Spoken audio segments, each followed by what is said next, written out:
Good morning, folks. Welcome back to Tick Creek Ranch. Today we're going to be working here on the little bathhouse. So what we did is we got this thing built, and then we got really distracted by a lot of other projects here on the ranch. So we're finally getting back to this guy. We've really slowed down the process of building this. Just pulled in too many different directions. But we're going to get back to it. So today we're going to be adding knee braces, which will be this 6x6 here, cut with 45-degree miters on each end, and they will go approximately from here to here, like so, in the corners, like so. That's going to give this building some shear value, and then we're going to put our purlins on the walls and sheet, so that will also give it additional rigidity, which will create the shear that this building needs so it doesn't just tip over in the wind. So that's what we're going to work on. Hopefully get some wall purlins on, and we'll give you a little updates as we move along for the day.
All right, running in the lag bolts, the knee braces. We got a couple up over here already. And then this guy.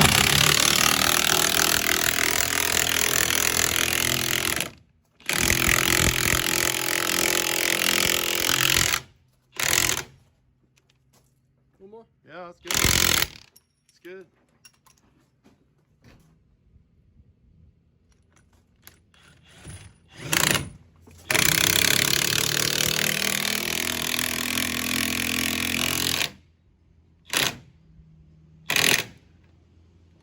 You're good. Don't disengage your socket to check it or something. Just go till you see the washer start puckering at the tiniest bit. All right. And then you are done.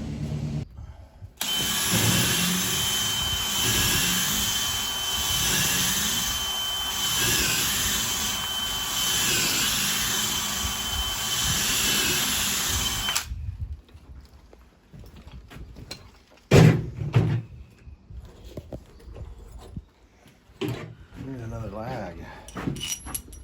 Yep. I should have pined, we probably wouldn't even have to.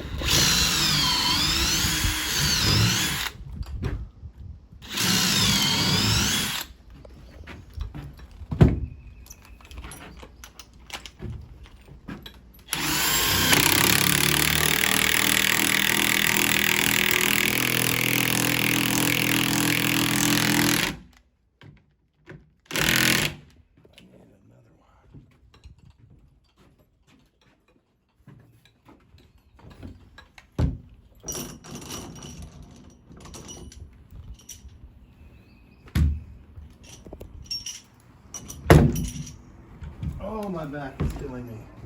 I feel old today. A few more left. Oh, I know, right? A few left.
already dried, and that's why they're gapped out now pretty well. These are very wet. These were just milled not even a couple weeks ago. So they're gonna probably shrink in overall in width, 1/2 to 3/4 of an inch. So those will all start opening up, which will leave us a gap to put some chinking in. So.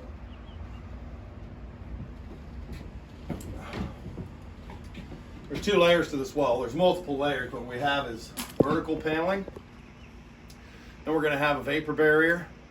So we're going to have vertical paneling, a vapor barrier on the outside of that, foam board, and then more siding. So it's a build-out wall. It only end up being about 3 inches thick, with an R value of 6 plus the wood. It'll be plenty. What we're doing here, but it'll look real good. It'll be all vertical chinking. We're going to continue that up in the gable ends too. So all the roof, all of it, it's all going to get chinked. So that'll be a lot of fun. Oh yeah. All right. Now in the future, we'll get smart and also do some other stuff like dry it. We'll season the wood and then we'll take and cut a shiplap detail in it. So we'll have many options instead of just pouring, $1,000 in chinking into each structure. So, yeah, we'll get these things closed in today. The sides, get our window layout figured out, get our interior setup figured out, and we're going to start doing electrical and all kinds of stuff before we're even finished. We're going to let the stuff dry before we put any chinking in it, so it has to season. So it's kind of a multi-step process, but that's what you get when you show up in a place and you don't have any materials and you're making it yourself or just making it do. So it's not exactly the way we prefer to do it, but that's the way we're doing it. So. All right.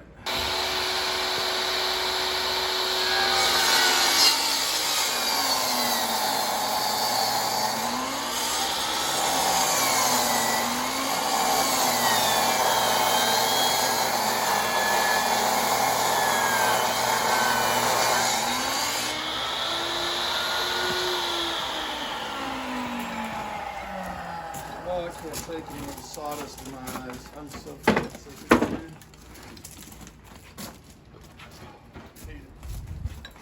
Well, what I found out is that I hate doing carpentry in the South because I'm always sweaty and the shit sticks to me and it's in my eyes constant. Oh.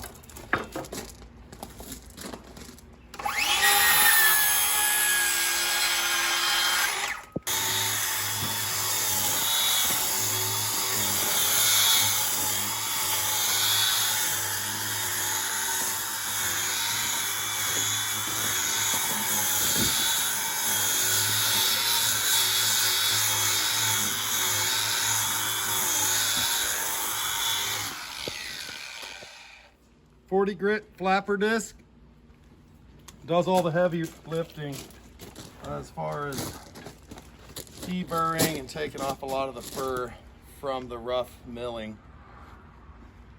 They're green, you can't sand them, but we're taking off the majority of it. We'll come back later and touch sand them with a palm sander and it'll be quick and easy, but this is doing most of the work. Move your gigantic carcass. Okay, I'm just... So what are we doing? Moving a brace, because I don't want it in that corner. There. Oh, it looks Can you nice hold now. it? I want this to come out flush here. Right there, push it up tight at the top. You like how you fit? Yeah. Yeah.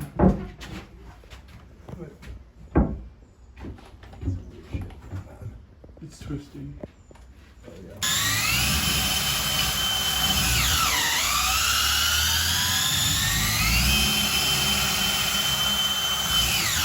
Oh, it's done.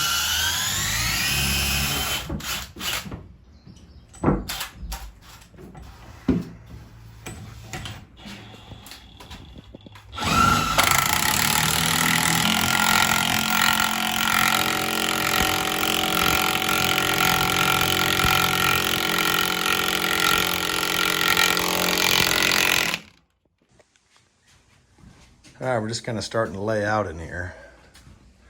Just set panel box there. It's a 60 amp. It'll be plenty to run what we need to in here. Our biggest draw is going to be electric water heater and electric dryer. So, but we should have plenty of juice for that. We're setting the shower pan over here. Gonna be a shower here. Gonna be a curtain. Separates that from the rest of the structure, and right here we're gonna have a small closet for a toilet. It's gonna sit there next to it. So yeah, I think this is gonna work out good. Washer, dryer, water heater there. We'll have a bunch of pantry shelves that go probably floor to ceiling there. And we got to still lay out and cut our windows in. We're gonna be doing that soon. Here, I'm gonna probably put a small one in there so you got some nice light. Up high though, it'll have to be up really high, so it might be kind of odd as far as the way it looks on the outside of the building, but I think we want to have some light in there. And then we're gonna have a door we're gonna frame in here. I got to cut another 6x6 because we're gonna drop it here just like that, and that will take care of the door framing. This wall is just gonna get more 2x12s, or excuse me, 1x12 paneling just like that. And same with the gables. If I have some little windows, I might stick them up in there. They might be a bit goofy looking just for the fact that, you know, this is a 6-12 roof with a square window up in there, but it'll give us really nice lighting in here. It'll help keep it light without having to burn a bunch of, keep the lights on per se. And we got a wasp up in there trying to build a nest. Perfect. I guess I'll spray him. So it's coming along. I think we're gonna be pretty happy with it. We have just literally gaps in the floor right now. You can see the ground. So I'm not exactly sure how I'm gonna finish the floor in here yet. I haven't decided. I'm not too worried about it right now. We'll just live with it. Some gaps in the floor, big deal.